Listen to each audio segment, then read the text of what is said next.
It's one of those days where everything just crashes and burns. That's where we find 16-year-old Emily Carter. She's sitting at her desk, staring down at her latest math test. A big, ugly C glares back at her. Now, Emily's no stranger to math being a total pain, but this time? She really tried. Stayed up late, begged her older brother for help, even scribbled notes until her hand cramped. All for that lousy C. She can already see her parents' faces, disappointed, probably a little annoyed. It's a gut punch, and the day's only getting started. Fast forward to lunch, and things get even messier. Emily's best friend, Sarah, has been off all week, short answers, weird vibes. Today, it explodes. They'd been planning a chill weekend together, but Sarah lays into her. Says Emily's selfish, always making everything about her. Ouch. The words sting because, deep down, Emily wonders if there's some truth there. She tries to shake it off, but by the time the final bell rings, she's done. School's a war zone, and she needs out. So, Emily skips the walk home and heads to her go-to spot, the park. It's her safe place, where the world quiets down. That afternoon, it's almost empty, just a couple of people wandering the paths. She plops onto her favorite bench by the pond. Ducks drift across the water, the sun's dipping low, painting everything gold. For a minute, she breathes easier. It's calm, a total switch from the storm in her head. She digs into her backpack for her book, something to escape into, but her hand hits something weird. Not hers. She pulls it out, a wallet. Brown leather, a little beat up. Must have been on the ground by the bench, and she scooped it up without noticing. Now she's holding it, curiosity kicking in hard. What's inside? Who lost it? She flips it open, and whoa, her jaw drops. First thing she sees? Cash. A fat stack of it, hundreds, maybe $1,000. Then there's a couple of credit cards and, tucked in a side pocket, a necklace. Not just any necklace, a diamond one. The stones catch the sunlight, sparkling like they're alive. She's never seen anything this fancy up close. Oh, and there's a driver's license too. Name's Elizabeth Harrington, address in the ritzy part of town. This isn't some random drop, this belongs to someone loaded. Emily's heart's pounding now. She's never held this much money before. Her mind starts spinning. Her phone's a dinosaur, half the time it won't even turn on. She could grab the new one everyone's got. Or maybe get her mom something awesome for her birthday. Her family's fine, but they don't splash cash around. This could shift things. And that necklace, it's straight out of a dream. She could keep it, wear it, feel like someone else for once. But then she glances at that ID again. Elizabeth Harrington. Someone's missing this stuff. Maybe freaking out, tearing their house apart looking for it. Emily's parents drilled it into her growing up, do what's right, even when it's tough. She can hear her dad now, all serious, saying, honesty's the way to go, Em. It pays off. She wants to believe that, but man, the temptation's loud. What if she just took a little? Pocketed some cash, left the rest? No one's watching. She sits there, wallet in her lap, staring at it. The cash, the necklace, they're calling her name. But there's this knot in her stomach, too. Guilt, creeping in. If she kept it, she'd know. Every time she looked at her new phone or that shiny necklace, she'd feel it, that she took something that wasn't hers. It'd gnaw at her, no matter how good it felt at first. She's stuck, caught between wanting and knowing better. After what feels like forever, Emily makes up her mind. She can't do it. She's got to give it back. The address on the ID isn't far, a mile or so, over in the fancy neighborhood. She slides the wallet into her bag, slings it over her shoulder, and starts walking. Leaving the park, she's a mess of feelings, relieved she chose right, nervous about what's next, maybe a little proud too. She's got no clue this decision's about to flip her whole world upside down. Before we see how Emily's choice changes her life, comment below, where in the world are you watching from? And don't forget to subscribe, also hit the notification bell. Emily's left the park behind, the wallet safe in her bag, and now she's walking. It's not far, just a mile or so, but it feels like a marathon. Her mind's all over the place. She keeps thinking about finding it, the cash inside, that shiny necklace. She could have kept it. Nobody would have known. But she didn't. She's doing what's right, even if it's tough. Her stomach's twisting, though. What if Mrs. Harrington's not there? What if she acts strange about it? Emily doesn't come to this side of town often, it's where the wealthy people live. Huge houses, fancy cars, everything perfect. She feels out of place. The neighborhood shifts as she walks. The houses grow larger, the yards turn into mini parks, and it's like stepping into a different life. It's so quiet, almost eerie. No dogs barking, no people around. Just Emily, moving past these giant homes, feeling smaller every second. She pulls out the wallet to double-check, 45, Oakwood Drive. There it is, just ahead. The Harrington Mansion. It's massive, 2 floors, ivy all over the walls, a garden that looks too perfect to be real. Her pulse picks up. This is the moment. She heads up the stone path, her shoes making little squeaks. The front door's enormous, with a big knocker shaped like a lion's head. She pauses, then hits the doorbell instead. It rings loud inside, and she waits, rocking on her heels. What if no one answers? Should she just leave it? But then, the door swings open. A woman's there, maybe late 40s, dressed nice but not flashy. She's got a friendly smile and calm eyes. Emily lets out a breath she didn't know she was holding. "Hello, can I help you?" or the woman says. "Are you Mrs. Harrington?" Emily asks, keeping her voice even. "Yes, I am." "I think I found your wallet at the park," Emily says, digging it out of her bag.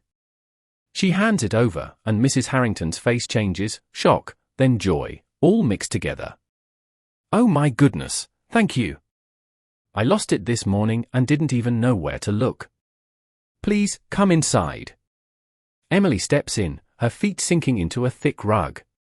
The living room's fancy but warm, comfy chairs, photos on the walls, flowers in a vase. It smells nice, like a garden. Mrs. Harrington points to a seat, but Emily stays on her feet, feeling a bit awkward. "I can't tell you how much this means," Mrs. Harrington says, flipping open the wallet. She checks the money, the cards, and then her hand stops on the necklace. Her eyes get soft, and she lifts it out, holding it like it might. "This was from my late husband," she says, her voice low. "It's not just pretty, it's everything to me." Emily feels a lump in her throat. She didn't know. It wasn't about the sparkle or the cost, it was about someone she loved. Now, that moment she thought about keeping it feels tiny, silly even. She's so glad she brought it back. "I'm happy I could return it," Emily says quietly. Mrs. Harrington looks at her, really looks, like she's something rare. "You're amazing. Not everyone would do this. Please, let me give you something for your trouble." Emily shakes her head fast. "No, it's fine. I didn't do it for that." But Mrs. Harrington insists. "At least let me have your name and address. I'd like to send you a little thank you later." Emily pauses. She doesn't want to seem pushy, but saying no again feels wrong. "I'm Emily Carter, 123, Maple Street." Mrs. Harrington grabs a notepad and writes it down. "Thank you, Emily. You've turned my day around." They talk a bit more. Mrs. Harrington asks about school, Emily brings up her math test, and they laugh about how numbers can trip you up. It's relaxed, nice. Emily starts to feel like she fits here. Soon, Emily says she has to go. Homework's waiting, and her mom might worry. As she walks back down the path, she feels different, lighter. That heavy feeling from before is gone, swapped for something good, something proud. She did the right thing, and it shows. She has no idea what's around the corner, no hint that this one choice is about to shake up her life in a big, amazing way. It's a regular Monday evening at Emily's house. She's in the kitchen, slicing carrots next to her mom, who's stirring a pot on the stove. Her little brother, Ben, is tossing forks onto the table, and her dad's flipping through the newspaper in the living room. Everything feels normal, calm, routine, nothing out of the ordinary. Then, a loud knock echoes through the house. It's not a gentle tap, it's sharp, like someone means business. Emily wipes her hands on a dish towel, curious but not expecting much, and heads to the door. She swings the door open, and there's a man standing on the porch. He's dressed in a crisp uniform, a dark jacket, cap pulled low, looking official. Behind him, parked right in front of their little house, is a long, shiny black limousine. It's so fancy it doesn't even fit with their sleepy street, like something from a movie just dropped into real life. Emily freezes, her mouth hanging open. The man gives her a small, polite smile. "Miss Emily Carter?" he asks, his voice steady. "Yeah, that's me," she stammers, barely getting the words out. "These are for you, from Mrs. Elizabeth Harrington," he says, stepping aside to reveal a stack of gift boxes.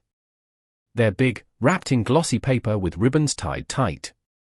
He hands them over, tips his cap, and walks back to the limo, leaving Emily standing there, totally shocked. Emily stumbles back inside, arms full of the boxes. They're heavier than she expected, and she nearly drops one. Ben's already running over, his eyes popping out of his head.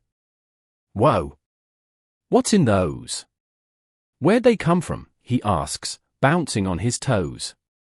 Her mom turns off the stove and follows, wiping her hands, while her dad sets the newspaper down and joins them in the living room.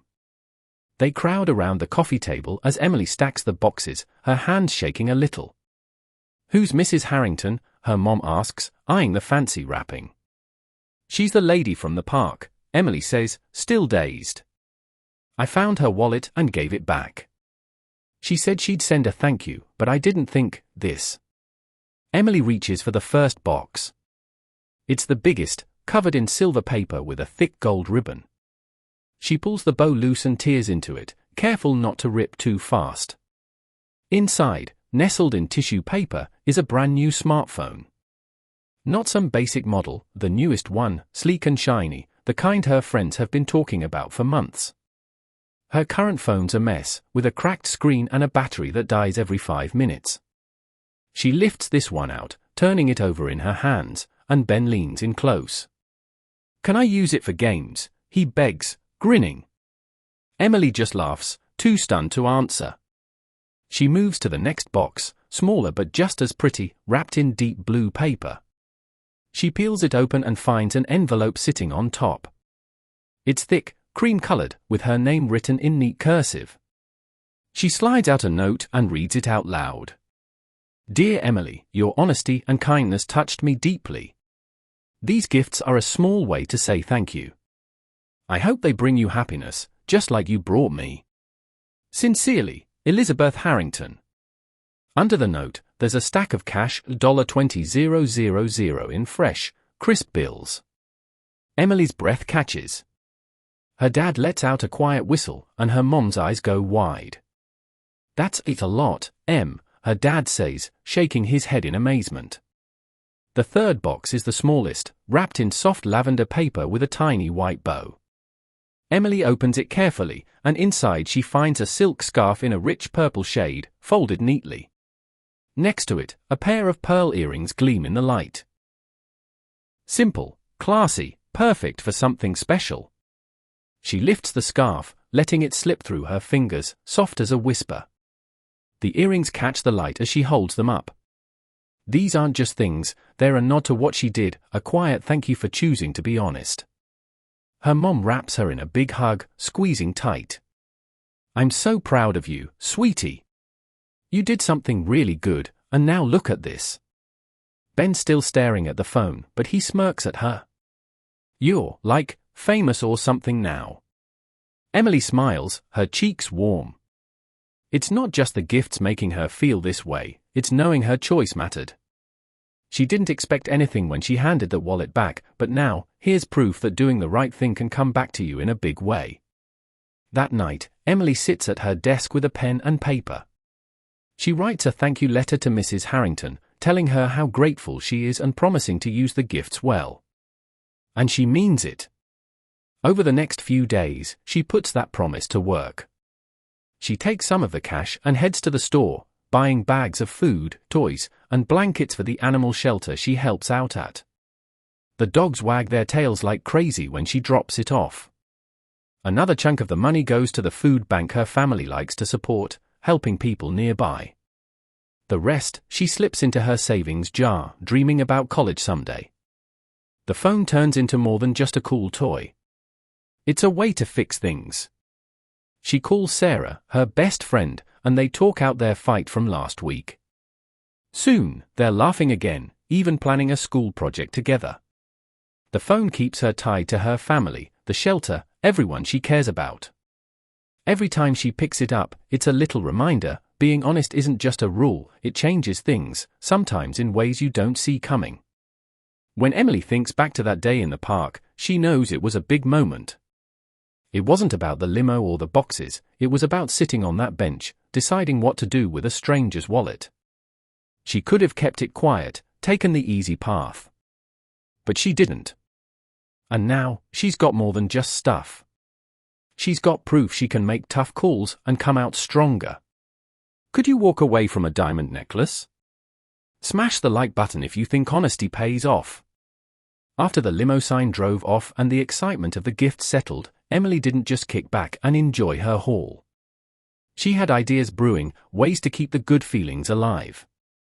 The cash, the phone, the scarf, and earrings were awesome, no doubt, but they came from someone's thankfulness, and Emily wanted to share that vibe. She decided to pass the kindness along, step by step. A couple days later, Emily slung her backpack over her shoulder and walked to the pet store near her house. She'd been helping out at the animal shelter for a while now, over a year, actually. It was her spot, where she'd play with lonely dogs or coax a scared cat out of hiding. The shelter always ran low on stuff like food and toys, though. So, with some of the cash from Mrs. Harrington, Emily stocked up. She grabbed big bags of dog food, chew toys that squeaked, and cozy blankets. When she hauled it all to the shelter, the manager's face lit up like a kid on Christmas. "Emily, this is amazing.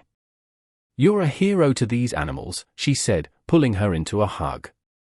The dogs barked like they agreed, and Emily couldn't wipe the grin off her face. She wasn't done yet, though. Emily's family had a thing for helping out at the community food bank. They'd spend hours there together, stacking cans or bagging groceries for people who needed it. It was simple, but it stuck with her. So, she took more of the cash and handed it over to the food bank. The guy in charge couldn't believe it. "This is going to feed a lot of folks," he said, shaking her hand like she'd just won an award. Emily felt that glow inside, like she was doing something real, something that reached beyond herself.